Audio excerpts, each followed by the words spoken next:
You don't live in my reality. There's reality. You don't know what it's like to be gay or trans. Fine. Fine, then make it a rule that no straight white men can pass any legislation that relates to women, gays, blacks, transgenders. Good luck with your reform. One of the biggest logical fallacies, we've talked about this quite a bit before, is the appeal to authority fallacy.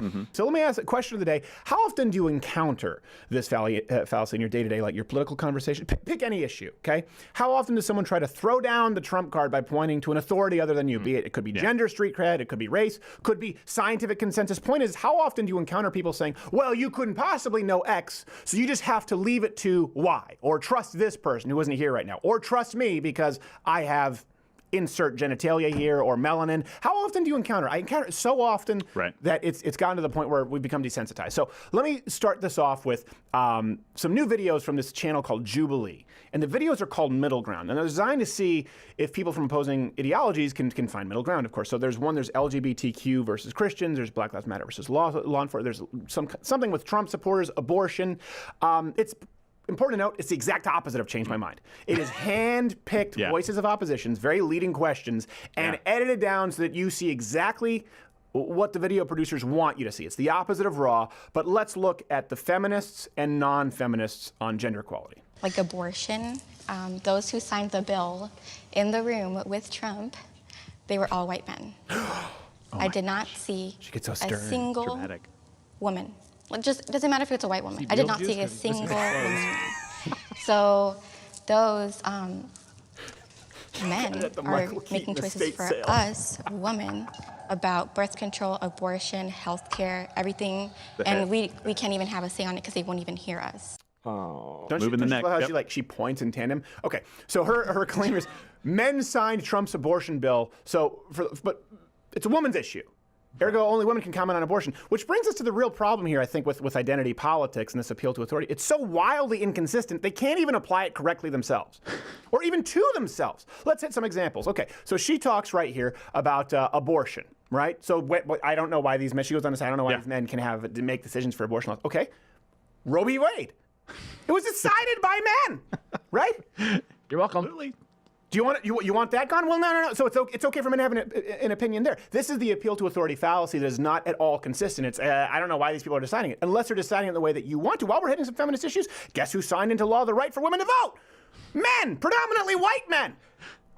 Guess who created the rape laws that you have and are predominantly responsible for implementing sentencing for rape crimes? Most men. Mostly men, they make up most of the judges. Do you want to roll back all of those laws because white men instituted them? You didn't have a problem with it then. Right, and even if she was correct in that mostly men were the people that were in that room at the time, is she so dense that she thinks those are the only people involved in this decision? There were no advisors, there wasn't Congress, there wasn't anybody else that contained a group of women that were speaking. Oh, by the way, guess who invented birth control pills? A man! That was a brilliant one too, by the way. It's like, you shouldn't have sex with whoever you want. Here's some pills that could allow you to do this, but don't use the magical pills of pleasure. Do we take back the pill because a man invented it? No. Yes. Speaking of, by the way, not even speaking of which, hit the bell. Join up Mug Club, an hour show every single night. louderwithcutter.com/Mug Club, or watch the live stream Thursdays at 8 p.m. Eastern every single Thursday, so you can try it for free. So here's another claim. We often see this. It's not only with feminists. Black Lives Matter, right? These activists, these sort of identity politics, perpetual victim. They're just professional victims, as we call them. So they'll say a lot, if you're white, that you need to step aside on racial issues. You've seen this time and time again. And my job is to shut other white people down when they want to interrupt.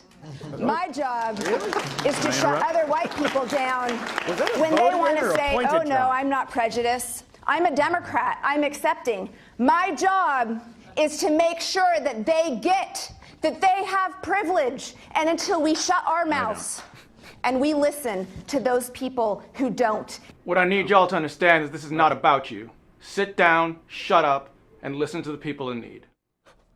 That face, that serious face. I guess I must be wrong. First of all, I like the old white guy behind her who's like, do I clap? Do I not clap? I don't know. What's the right thing? I don't know what to do. Is it? Do I endorse this? Do I not? What should I speak? All white people need to shut up, but she still keeps going. I'm confused. It's not about us. Who created legislation to free the slaves? White men. And I know that you'll say, well, exclusively white men enslaved them. That's not true. It's also relevant to the point. Would you have preferred that white men not free them because they were white? Who signed the Civil Rights Act? Largely white Republican men. Right? This is something, again, even if it's not entirely white Republican men, it's important. Does that change the point? Do you want to overturn those laws? Let me throw some more information at you here. So today, white conservatives who want to whittle away at the welfare state because it's grown too big and obviously the debt has ballooned, were accused of being racist. Yeah, the most insensitive people on the planet, too. But even then, who created the welfare state? White men! Lyndon Johnson's war on poverty. Welfare state cost the American people over $22 trillion over the past 50 years. Look at the Model Cities program.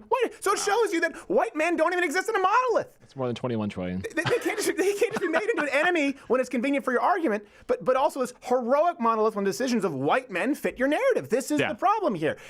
Shut up. It's not about you. What if they just said that to the men? What if they, before the Emancipation Proclamation? It's like, I hereby sign that. Okay, I'm gonna let you finish, but shut up. And this sit down. Ain't about you, bitch. Listen to our plight. All right, fine. Back to the fields you go. No. Wait. And the reason, let me just tie it back. So this idea that white men shouldn't have an opinion on abortion. Okay, we legalize abortion. Should we re-examine Roe v. Wade? No. Okay, white men created birth control. Do you want to give that one back? No. White men shouldn't have an opinion on oppression. Ended slavery. They voted for you to have the right to vote. Should we demand that black Americans, women, give that right back and vote on it because it was mostly voted on white men until we have a majority of black women? No! Okay, should we just get rid of the welfare state because white men instituted it? No! They're not consistent on any of it. And this is the appeal to authority fallacy that's even worse from identity politics because they pick and choose when to follow their own version of the rules. Usually when the identity politics rules fit their narrative. So throwing historical context into the wind here. I'm a woman, therefore your opinion is invalid. You have to listen to me because vagina. We see this a lot with abortion. I'm black. You have to listen to me because, see first phrase, I'm black. We could take this and apply it to anything. Yeah. Right? This is the trans people. Okay? We had someone sit down with a change my mind. Why do you want to deny my reality? And you can't know and you shouldn't. You should sit down and listen because you're not trans. Okay, so no one who's trans can have an opinion or be involved in passing legislation? Good luck trying to get your supermajority in the House and Senate to get your trans issues forced through, let alone the courts. It's only okay if someone lives in... What does that mean? That you don't live in my reality? There's reality. Right. You mean I don't live in your delusional reality? You don't know what it's like to be gay or trans? Fine, then make it a rule that no straight white men can pass any legislation that relates to women, gays, blacks, transgenders. Good luck with your reform. Forget hung juries, you have hung judges if that's the case. Yes. Half of them are gone. They're completely gone. And unless you've had enough of the specified victims class status of the day, enough seats filled in the house, in the halls of government, you're never going to see any new laws. You're never going to have enough black women or tranny sequential hermaphrodites in the Senate or the House. Nothing's ever going to get passed. I just think the left has no intent of following through with their argument. No.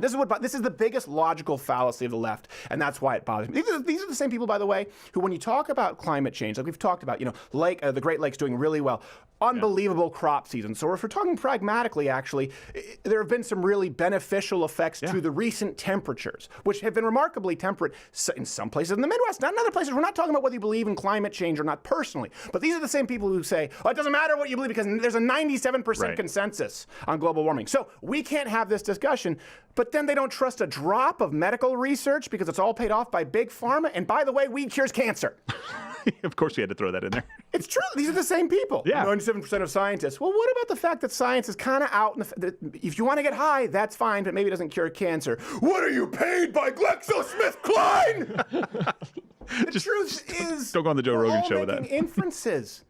To one degree or another based on sources. That's why you have to aggregate as many resources as possible. Don't just watch the show. Go to HuffPo, go to Salon, go read whatever, go read at PubMed. We have access to a lot of documents because of the licenses we pay for with this show. Read everything you possibly can from both points of view. Of course, like a courtroom, you try and find as many expert testimonies as you can, but then acknowledge that you're making at some point an inference and be consistent about it. When people are saying, okay, there's a 97% scientific consensus, what they're really saying is, you need to shut up. You don't have an opinion here. When they say, why do you care so much about abortion? You don't have a vagina. What they're really just saying is, I'm not equipped for this argument, so you better shut up. When they say, shut up, this isn't about you, they are quite literally just saying, shut up because I don't want to have to argue my point logically. Just address these people. When they say, shut up, you don't have a vagina, you can't have an opinion on abortion, you go, well, okay, so Roe v. Wade, what about the male judges who were for, no, wait.